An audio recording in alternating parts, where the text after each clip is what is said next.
The planet Earth has been ruled by alien beings for an immeasurable amount of time, certainly since the time of the pyramids, about 40,000 years ago. There are different groups of aliens, but essentially there are two groups that stand out above the others. These two groups of aliens are Deva and Asura. The Deva are the creatures of Vishnu, and the Asura are the creatures of Shiva. Asura means without body, while Deva means luminous being. Both want the animic part that is in some humans. The animic part has the characteristic of having within it the information of immortality. This means that roughly 45,000 years ago, we had the information that there was only one great culture on this planet. A culture that spoke a Proto-Sanskrit language. This unique culture had two poles, Aztlan and Aryan. Aryan were civilizations of central India that today we would call the Old Tamil civilization, while the north of India and the rest of the world were essentially Aztlan, that is Atlantean. The two groups of aliens entered the bodies of these two races. The Deva entered the bodies of the Tamil Indians, who were R-positive with an animic part, while the Asura entered the R-negative, who were essentially the Atlantean civilization that then invaded practically the rest of the world. The alien civilizations wanted the animic part, and the Devas had somehow enslaved the R-positive individuals, who were compatible with the animic part, like puppets, while the Asuras had entered the bodies of the R-negative ones, who were also the Egyptian pharaohs, who had no animic part. The Asuras and Aztlan were trying to take the animic part of other still decidedly underdeveloped human beings. We are practically in the Neolithic. They lived in a sort of mutualistic symbiosis and exploited other human beings, while the Devas who exploited the Tamil civilization did not need to exploit other beings because the Tamils were animic. The various situations that have occurred on this planet, including the fall of a series of meteorites 13,500 years ago, caused the Asuras to practically disappear, or rather to make those who were their carriers. In this context, Devas and Asuras have agreed to parasitize the same bodies at various times in the history of this planet. Devas and Asuras are sometimes friends, sometimes enemies, but in the end, both want the whole cake. Devas and Asuras are essentially the founders of the two heads of modern Freemasonry. Devas and Asuras have decided that to have a free hand in using the animic part of human beings who possess it, they must somehow convince the leaders of our race to make a heinous pact.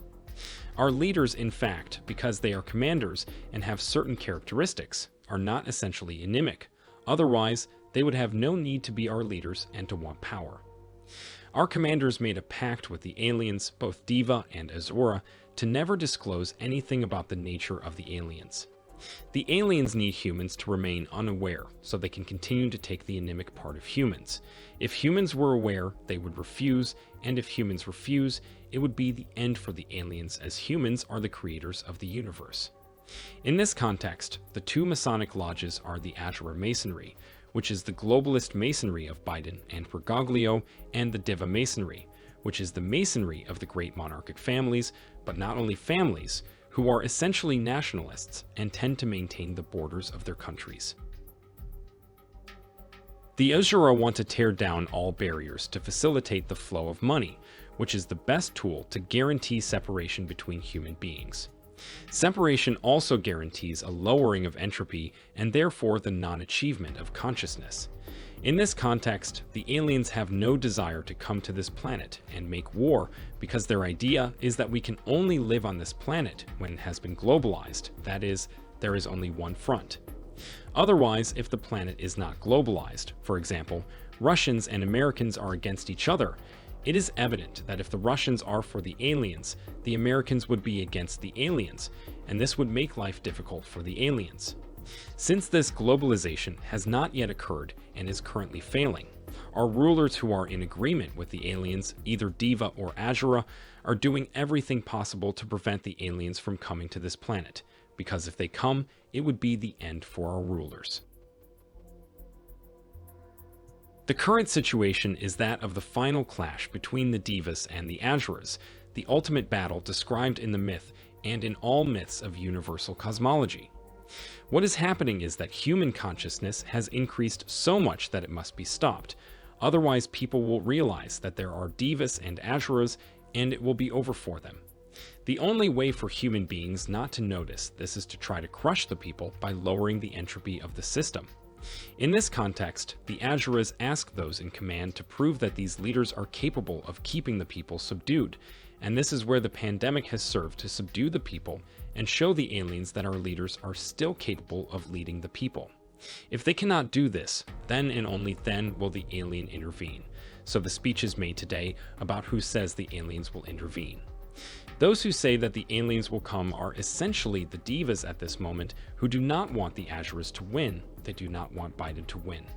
The devas say, look, the aliens are coming, be prepared, because the aliens who come will be bad. The rulers who are under the asuras respond instead, no, the aliens who will come will be good, they will love us so much, and therefore the messages that are launched by important figures such as Israeli intelligence generals, or the most important ministers of Canada like Paul Hellyer several years ago, or the same wife of the Japanese emperor several years ago.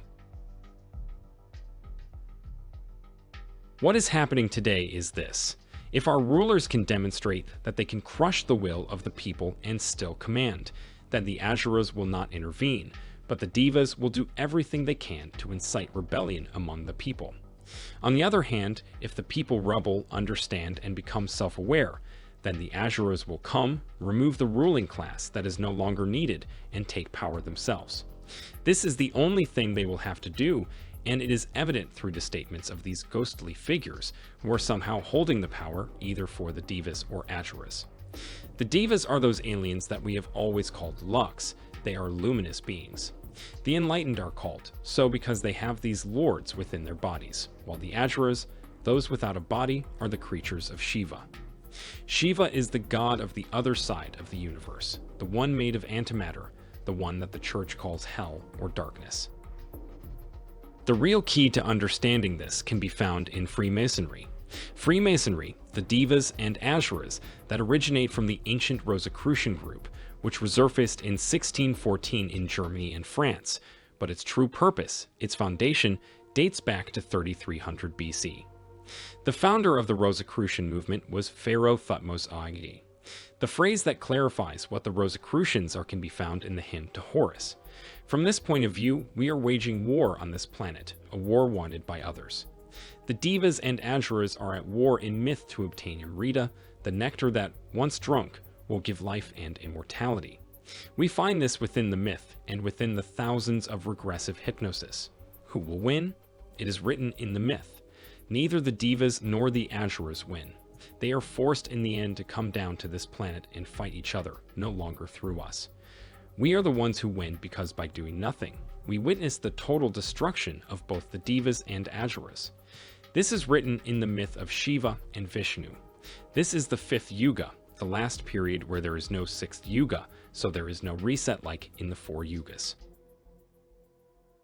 The reset, as it is called today, refers to the fact that there was a necessary reset in the past because as hundreds of thousands of years passed, humans gained awareness of the other yugas, and at a certain point it was necessary to reset, that is, to destroy almost all of humanity and its diversity to start again from scratch to prevent humans from fully understanding.